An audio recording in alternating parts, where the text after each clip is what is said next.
নমস্কার বন্ধুরা, welcome to Jhunum cook. ঝুনুম কুকে আপনাদের সবাইকে আবারও স্বাগত জানাই নতুন একটি রেসিপির ভিডিওতে। সবাই কেমন আছেন বন্ধুরা? আশা করছি সবাই অনেক ভালো আছেন, সুস্থ আছেন। চলে এলাম আপনাদের সাথে নতুন একটি রেসিপির ভিডিও শেয়ার করতে। আশা করছি আজকে শেয়ার করা রেসিপির ভিডিওটা আপনাদের ভালো লাগবে। আজ আমি আপনাদের সাথে শেয়ার করব মূলো শাকের দারুণ একটি রেসিপি, যা গরম গরম ভাতের সাথে দুপুরে খেতে দুর্দান্ত লাগবে। এইভাবে যদি বানিয়ে না খেয়ে থাকেন, অবশ্যই একদিন বানিয়ে খেয়ে দেখবেন, ভালো লাগবে। চলুন তাহলে দেরি না করে শুরু করি। আমি একদম মূলো শাকগুলোকে ছোট ছোট করে কেটে ধুয়ে জল ঝরিয়ে নিয়েছি।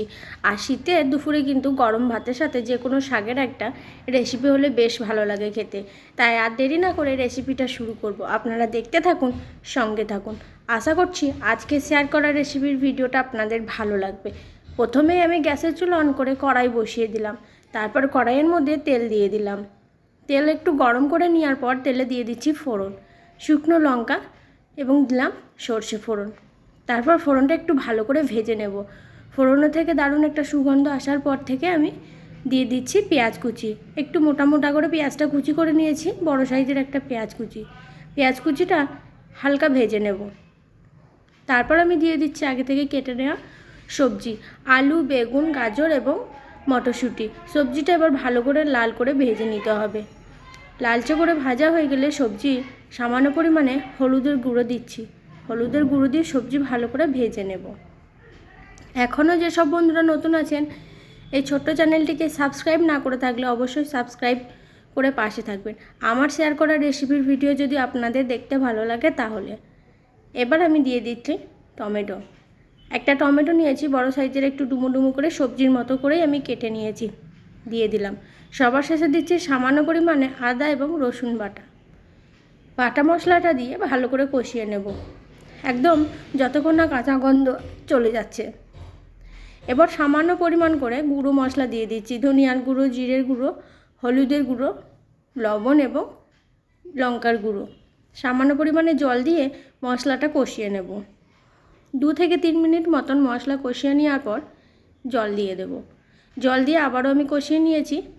এবার দিয়ে দিচ্ছি আগে থেকে কেটে ধুয়ে নেওয়া মূলো শাক। শাকগুলো আমি একটু ছোট ছোট করেই কেটে নিয়েছি, আর শাকগুলো একদম কচি ছিল, তাই আর লোভ সামলাতে না পেরেই বানিয়ে ফেললাম। এবার আমি মশলার সাথে এবং সবজির সাথে শাকটা ভালো করে কষিয়ে নিচ্ছি, যতক্ষণ না শাকের শুকনো শুকনো একটা ভাব আসছে। শাকের থেকে কিন্তু জল ছাড়তে শুরু করবে, তাই ভালো করে নেড়ে নিয়ে ঢাকনা চাপা দিয়ে দিলাম কিছুক্ষণের জন্য। কিছুক্ষণ পর আমি ঢাকনা খুলে নিচ্ছি। ঢাকনা খুলে আবারও কষিয়ে নেব। আবারও ভালো করে নেড়ে নিচ্ছি। এই যে শাক থেকে কিন্তু একদম জল ছেড়ে দিয়েছে এবং জলটা শুকনো শুকনো হয়ে গেছে। সামান্য পরিমাণে চিনি দিয়ে দিলাম আর দিয়ে দিলাম জল। আবারও ভালো করে মশলাটা কষিয়ে নেব।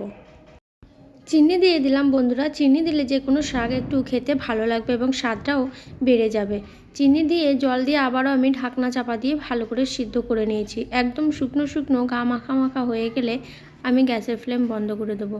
তারপরে মূলো শাকের এই রেসিপিটা একটা বাটির মধ্যে তুলে নেব। আশা করছি আজকে শেয়ার করা রেসিপির ভিডিওটা আপনাদের ভালো লেগেছে। অবশ্যই একদিন বাড়িতে বানিয়ে খেয়ে দেখবেন, খুবই ভালো লাগবে গরম গরম ভাতের সাথে খেতে। পুরো রেসিপিটা মূলো শাকের আমি বাটিতে তুলে নিলাম।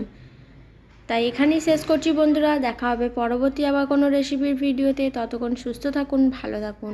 পুরো রেসিপির ভিডিওটা দেখার জন্য অসংখ্য ধন্যবাদ।